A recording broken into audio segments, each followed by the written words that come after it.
torn teddy bear that changed everything. The sound of fabric tearing cut through the playground air like a knife through silence. 7-year-old Emma clutched the remains of her beloved teddy bear, Mr. Buttons, as tears streamed down her dirt-stained cheeks. The other children's laughter echoed around her, each giggle feeling like another stab to her already broken heart. Emma had carried Mr. Buttons everywhere since she was 3. The brown teddy bear with mismatched button eyes and a crooked smile had been her constant companion through her parents' divorce, through moving to 3 different apartments, and through countless lonely nights when her mother worked double shifts at the diner just to keep food on the table. Now, as she stared at his torn arm hanging by a single thread, Emma felt like her entire world was falling apart. The incident had started innocently enough. Emma had been sitting alone under the old oak tree during recess, quietly telling Mr. Buttons about her day, when Tyler Morrison and his gang approached. Tyler was the kind of kid who seemed to find joy in other people's misery. And today Emma was his target.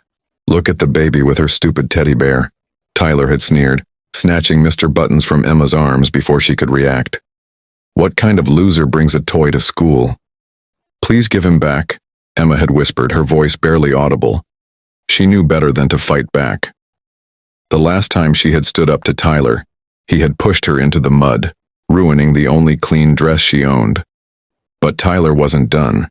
He had started playing keep-away with Mr. Buttons, tossing the bear between his friends while Emma desperately tried to retrieve him. In the chaos, someone had grabbed the bear too roughly, and the sound Emma would never forget filled the air. The sickening rip of fabric as Mr. Buttons' arm partially tore away from his body. The playground had fallen silent for a moment before the laughter erupted. Even some of the kids who usually ignored the bullying joined in, pointing at Emma as she collapsed to her knees, cradling her damaged friend. Tyler dropped the bear at her feet and walked away, already moving on to his next victim. Emma had experienced many hardships in her young life, but this felt different. This felt like the final blow that would break her completely. Mr. Buttons wasn't just a toy. He was her security, her comfort, her one constant in a world that seemed determined to hurt her. As she sat there on the cold ground surrounded by the echoes of cruel laughter, Emma felt truly and utterly alone. What Emma didn't notice was the man in the expensive suit standing near the school fence, watching the entire scene unfold. Marcus Wellington had been driving by Roosevelt Elementary on his way to another corporate meeting when something had compelled him to stop. Maybe it was the way the sunlight filtered through the autumn leaves, or perhaps it was a memory of his own childhood that surfaced unexpectedly. Whatever it was, he had parked his Mercedes and walked to the fence, intending to watch the children play for just a moment. Marcus was worth over $200 million. He owned a chain of successful restaurants, had investments in tech companies, and lived in a mansion that most people only saw in magazines. But as he watched Emma's world crumble over a torn teddy bear, something stirred, deep within his chest, a feeling he hadn't experienced in years. The businessman found himself thinking about his own childhood. He had grown up in poverty, raised by a single mother who cleaned offices at night to pay rent on their 1-bedroom apartment. He remembered his own treasured possession, a small wooden car his father had carved for him, before abandoning the family. When that car had been stolen by neighborhood bullies, Marcus had cried for days. The memory of that helplessness, that profound sense of loss, came flooding back as he watched Emma's tears fall. Marcus had spent the last 30 years building walls around his heart, focusing solely on accumulating wealth and success. He had convinced himself that money could solve any problem, that success was the only measure of a person's worth. But standing there, watching a little girl's world fall apart over something so small yet so significant, he realized how empty his own life had become. Without fully understanding why, Marcus found himself walking toward the school entrance. He approached the security guard and explained that he was interested in speaking with the principal about making a donation to the school. Within minutes, he was sitting in Principal Rodriguez's office, learning about Emma Santos and her situation.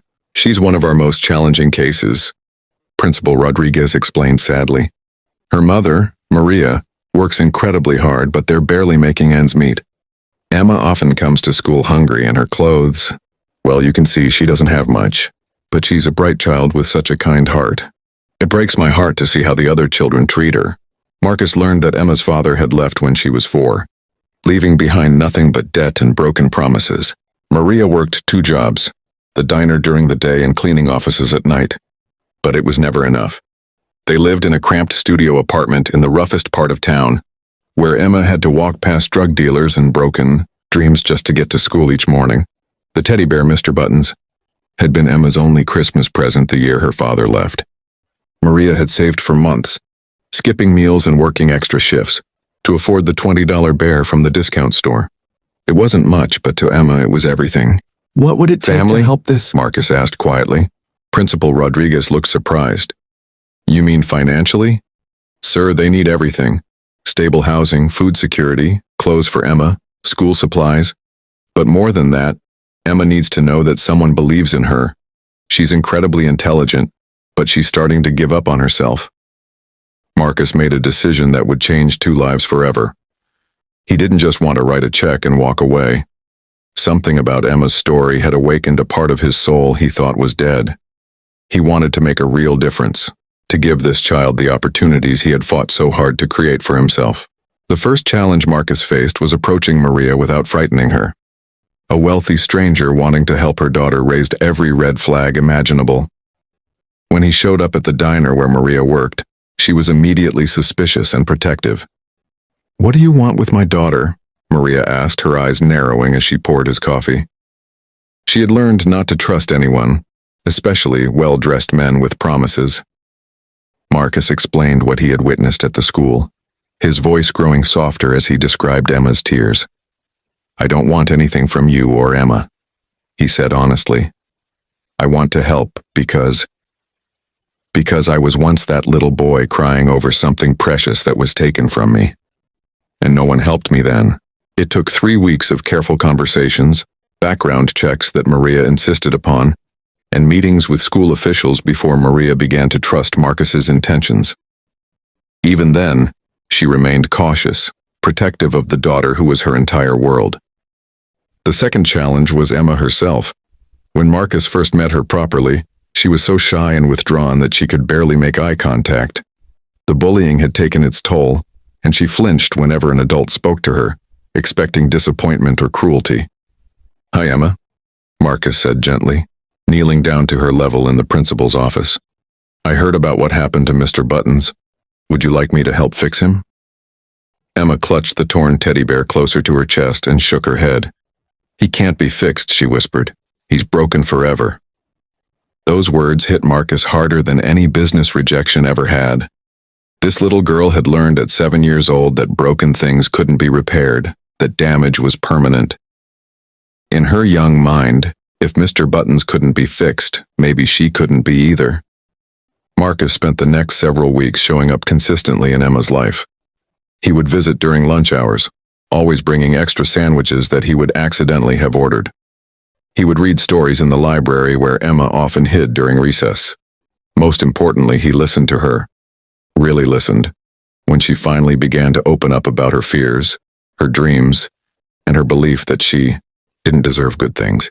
The third challenge came from an unexpected source, Marcus's own family and business associates. When word got out that he was wasting time and money on some random kid, the criticism was swift and harsh. "You've lost your mind, Marcus," his brother Richard said during a tense family dinner. "You're a businessman, not a charity. What's next? Adopting every sad story you come across?" His business partner, Jennifer, was more direct. "This is affecting your focus. You missed 2 important meetings last week to play mentor to this girl. Our investors are starting to ask questions." Marcus faced a choice that would define not just his future, but Emma's as well. He could step back, return to his comfortable but empty life of corporate success, or he could continue down this path that was changing him in ways he was only beginning to understand.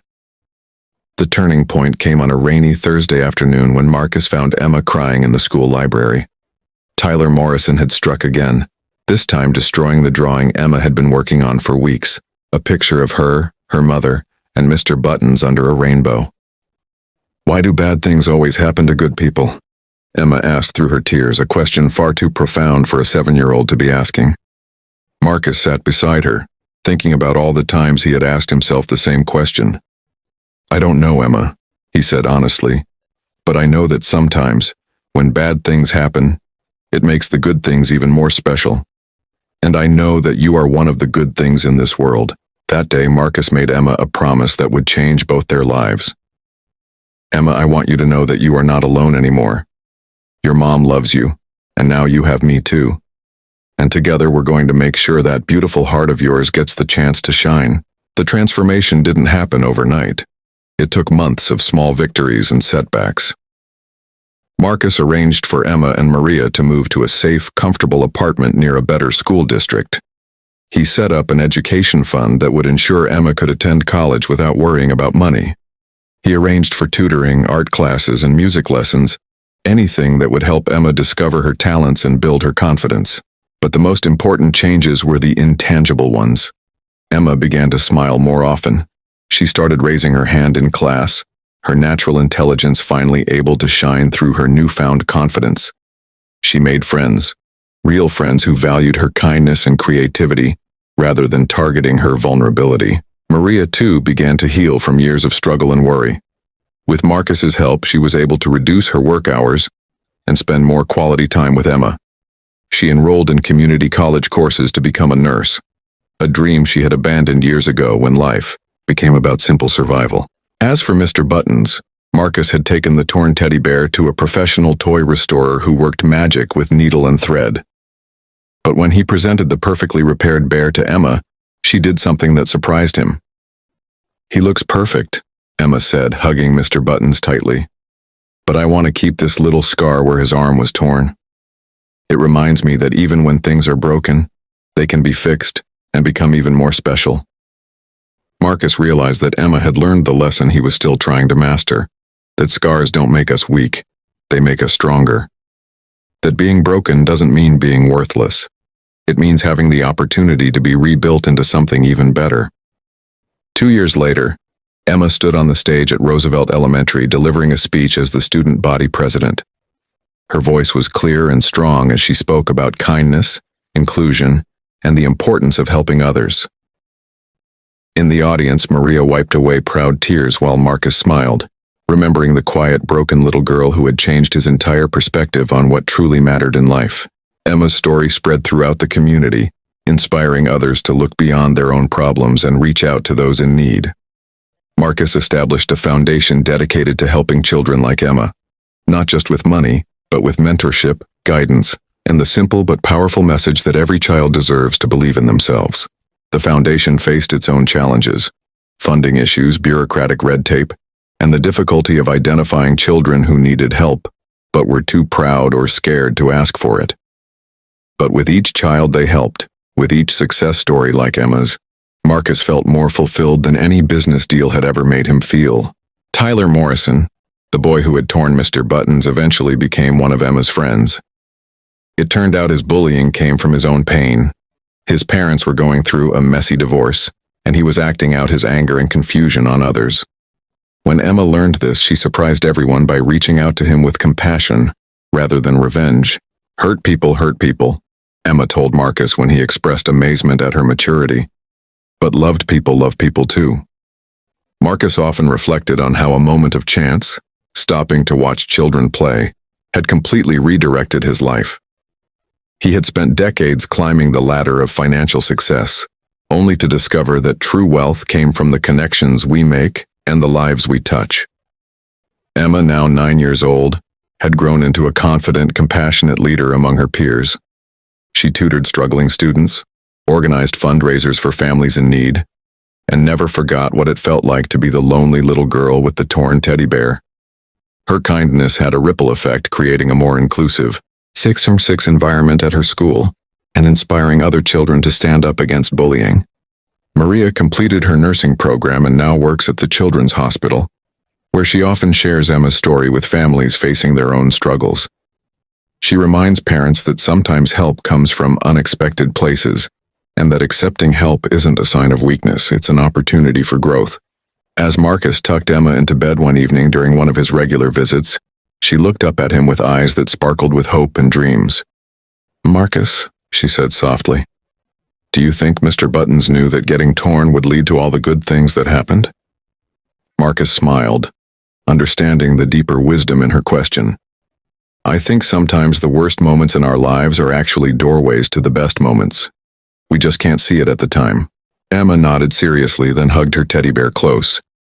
Mr. Button still bore the small scar from that terrible day, but he was loved and whole, just like Emma herself. The little girl who had once cried over her torn teddy bear had learned that being broken doesn't mean being worthless. Sometimes, being broken is the first step to becoming something even more beautiful. Her tears had watered the seeds of compassion in a stranger's heart.